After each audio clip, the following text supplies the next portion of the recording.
Channel में स्वागत। तो प्रिय विद्यार्थियों, आज का हमारा जो टॉपिक है वो है जेंडर। ये छोटी क्लास से लेकर बड़ी क्लासों तक के काम का है और कंपटीशन परीक्षाओं के अंदर भी काम का है। तो जेंडर का अर्थ होता है हिंदी के अंदर लिंग। तो जेंडर शब्द की जो उत्पत्ति है रिलेटिव वर्ड है जीनस से हुई है, जिसका अर्थ होता है जाति। जाति अर्थात जेंडर जो वर्ड है उसकी उत्पत्ति रिलेटिव वर्ड जीनस से हुई, जिसका अर्थ होता है जाति। अब जैसे चार वर्ड मैं यहां पे लिखता हूं, जैसे किंग, काऊ, हैंड और बेंच। ये चार वर्ड है। जेंडर की परिभाषा मैं इस वर्ड से आपको बताऊंगा। ये चारों नाउन है। और अब जैसे किंग वर्ड है, किंग का अर्थ होता है राजा, और काऊ का अर्थ होता है गाय, फ्रेंड का अर्थ होता है दोस्त या मित्र, और बेंच का अर्थ होता है बेंच। जो बैठने विद्यार्थियों के बैठने के लिए बेंच होती है वो बेंच। तो अब जैसे किंग का अर्थ राजा है, तो राजा जो वर्ड है इससे पुरुष जाति का बोध होता है। कौन सी जाति का बोध होता है? पुरुष जाति का। गाय जो वर्ड है इससे स्त्री जाति का बोध होता है, और इससे पुरुष व स्त्री दोनों जाति का बोध होता है। दोनों जाति का बोध होता है, और इससे निर्जीव वस्तु का बोध होता है। निर्जीव वस्तु का बोध होता है। तो विद्यार्थियों इधर ध्यान से देखिए, अपने pen take out pen and copy and please write. King का होता है राजा। जैसे किंग वर्ड से पुरुष जाति का बोध हुआ, काऊ वर्ड से स्त्री जाति का बोध हुआ, फ्रेंड वर्ड से पुरुष और स्त्री दोनों जाति का बोध होता है। यानी दोस्त के अंदर, मित्र के अंदर पुरुष भी हो सकता है और स्त्री भी हो सकता है। और बेंच जो वर्ड है वो हमें निर्जीव वस्तु का बोध है वो कराता है। तो चार वर्ड लिखे, सारा वर्डों से जो जेंडर की परिभाषा हुई वो ये हुई। जेंडर की परिभाषा संज्ञा के या शब्द के जिस रूप से पुरुष, स्त्री, पुरुष व स्त्री दोनों, या निर्जीव वस्तु का बोध होता है, उसे लिंग कहते हैं। उसे लिंग अर्थात जेंडर है वो कहते हैं।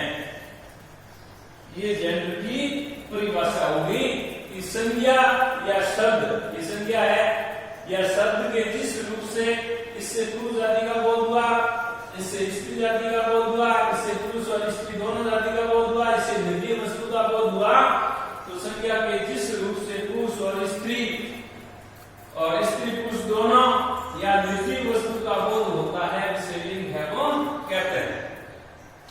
अब लिंग चार प्रकार के होते हैं। There are 4 types of gender. लिंग चार प्रकार के होते हैं, जिसमें पहला है मस्कुलिन जेंडर। मस्कुलिन जेंडर का होता है पुल्लिंग।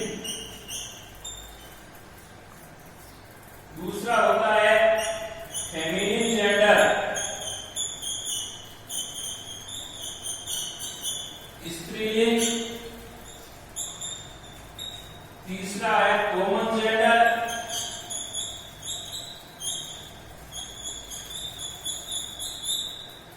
न्यूक्लियर।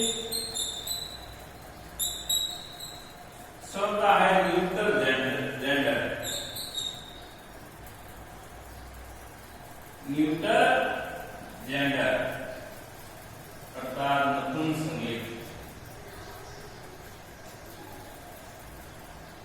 ये 4 प्रकार के अंग्रेजी के अंदर जेंडर होते हैं। मस्कुलिन का होता है पुलिंग, फेमिनिन का होता है स्पीकिंग, कॉमन का होता है उबीलिंग, जो पुरुष और स्त्री दोनों जाति का बोध कराता है, और न्यूट्रल है स्त्रीलिंग। तो पहला है जैसे मस्कुलिन जेंडर, इसकी परिभाषा ये होती है कि संज्ञा के जिस रूप से पुरुष जाति का बोध होता है उसे पुल्लिंग है वो कहते हैं। संज्ञा के जिस रूप से पुरुष जाति का बोध होता है उसे पुल्लिंग कहते हैं। तो पुल्लिंग में जैसे वर्ड ले लिया, नाम जैसे ये king, brother, lion, tiger, Prince इत्यादि, ये सब पुरुष जाति का बोध करवाते हैं, इसलिए इनको पुल्लिंग है वो कहते हैं। किंग यानी राजा, ब्रोदर यानी भाई, लॉयन शेर, टाइगर चीता बाघ, प्रिंस यानी राजकुमार। तो ये सब पुरुष जाति का बोध कराने के कारण इनको पुल्लिंग कहते हैं। अब जैसे फेमिनिन जेंडर है स्त्रीलिंग, स्त्रीलिंग में जैसे मैंने ये लिखाया काऊ, गर्ल, वुमेन, वाइफ, पोइटेस और टाइग्रेस इत्यादि। ये स्त्री जाति का बोध कराता है, जैसे काऊ है, गर्ल है, वुमेन है, वाइफ है, पोइटेस है, टाइग्रेस है, ये सब स्त्री जाति का बोध कराते हैं, इसलिए इनको स्त्रीलिंग कहते हैं। तीसरा है कॉमन जेंडर। कॉमन जेंडर यानी उबीलिंग, जो पुरुष और स्त्री दोनों जाति का बोध करवाता है, उनको हम है वो कॉमन जेंडर कहते हैं। जैसे ये वर्ड लिखा है मैंने फ्रेंड, फ्रेंड है, चाइल्ड है, डॉक्टर है, टीचर है, एनिमी है, ये सब कॉमन जेंडर का बोध कराते हैं। अर्थात इसमें पुरुष भी हो सकते हैं, पुरुष जाति का भी बोध होता है, स्त्री जाति का भी बोध होता है, अर्थात दोनों जातियों का बोध होता है, इसलिए इनको उबीलिंग कहते हैं। जैसे टीचर के अंदर लेडी टीचर भी हो सकता है, जेंट्स टीचर भी हो सकता है, इसीलिए उबीलिंग है। अब आता है न्यूट्रल जेंडर एंड नपुंसकलिंग, अर्थात जिससे निर्जीव वस्तु का बोध होता है उसको हम न्यूट्रल जेंडर है वो कहते हैं। जैसे पेन है, बेंच लिखा है बेंच, पेपर, चेयर, पेंसिल इत्यादि, ये सब निर्जीव वस्तु का बोध कराने के कारण इनको न्यूट्रल जेंडर है वो कहते हैं। तो विद्यार्थियों ये थी जेंडर का डायग्राम, पूरा जेंडर मैंने समझाया। अब कुछ उदाहरण है वो आपके सामने लिखता हूं मैं, उनको आपको है वो वर्ड लिख के बताना है कि इसमें कौन सा जेंडर है।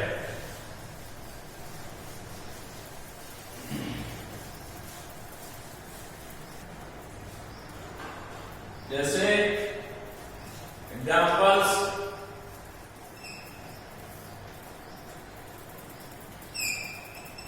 अंकल, सिस्टर,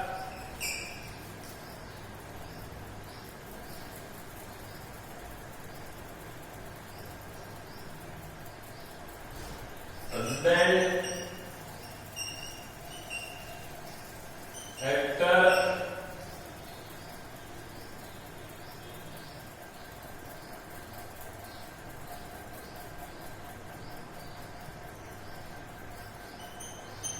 engineer,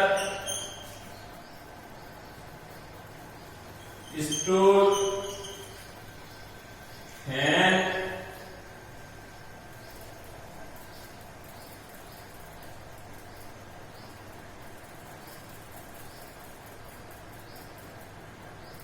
एग्जाम्पल्स आपके सामने है। मैंने कुछ नाउन्स है वो लिखे, कुछ वर्ड्स लिखे, आपको इसमें बताना है कि इनमें कौन कौन सी दो कौन कौन से मतलब लिंग है। इसमें लिंग लिखना, हमारे को लिंग चेंज नहीं करना है, लिंग लिखना है, क्योंकि इसमें ये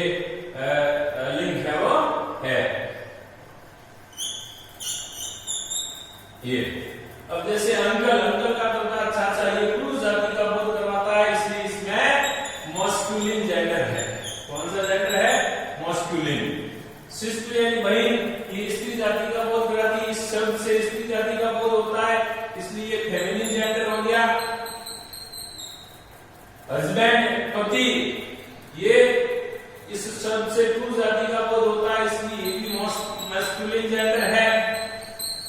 एक्टर अभिनेता, ये भी पुरुष जाति का बोध करवाता है, ये भी मैस्कुलिन जेंडर है। इंजीनियर, ये पुरुष और स्त्री दोनों जाति का बोध करवाता है, इसलिए ये कॉमन जेंडर है। कौन सा जेंडर है? कॉमन।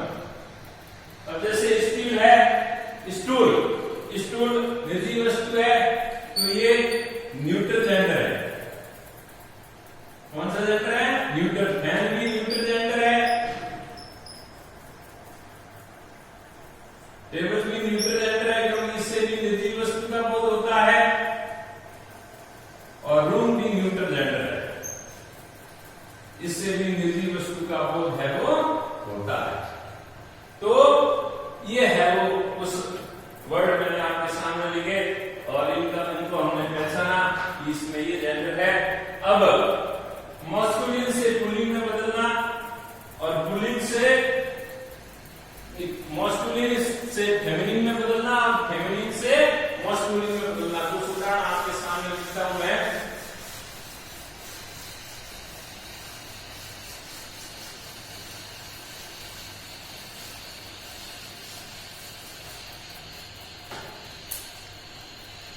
जैसे मस्कुलिन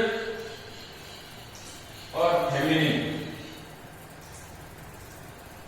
ये पुल्लिंग से स्त्रीलिंग में बदलना। तो जैसे ही यानी वह होता है, इसका स्त्रीलिंग हो जाएगा सी, यानी ये स्त्री है, ये पुरुष। तो ई का सी हो गया। जैसे लॉयन यानी शेर, LIONESS, लॉयनेस यानी शेरनी। लिंग बदलना, पुल्लिंग से स्त्रीलिंग में बदलना है, और जैसे स्त्रीलिंग से पुल्लिंग में बदलना तो ये आ जाएगा। जैसे ऑक्स, ऑक्स का काऊ, ऑक्स लिखो, या बुल, इनका होता है काऊ। और भी कई ऐसे नाउन हैं जिनको हम पुल्लिंग से स्त्रीलिंग में बदल सकते हैं और स्त्रीलिंग से पुल्लिंग के अंदर बदल सकते हैं। जैसे मान लो फादर होता है, तो फादर का हो जाएगा मदर। ये एक जैसे पेरेंट्स वर्ड आता है, मान लो पेरेंट्स, तो ये कॉमन जेंडर है। कौन सा जेंडर है? कॉमन जेंडर, क्योंकि इससे पुरुष और स्त्री दोनों जाति का बोध होता है, इसलिए ये कॉमन जेंडर है। तो विद्यार्थियों, ये था लिंग एंड इट्स काइंड, लिंग और उसके प्रकार। उदाहरण से मैंने आपको समझाया, तो आपसे समझ में आ गया होगा। आप इस टॉपिक को अच्छी तरह से देखना और मेरे इस चैनल को ज्यादा से ज्यादा लाइक और शेयर और सब्सक्राइब है वो करना। आप सभी का चैनल में आभार, धन्यवाद। जय हिंद।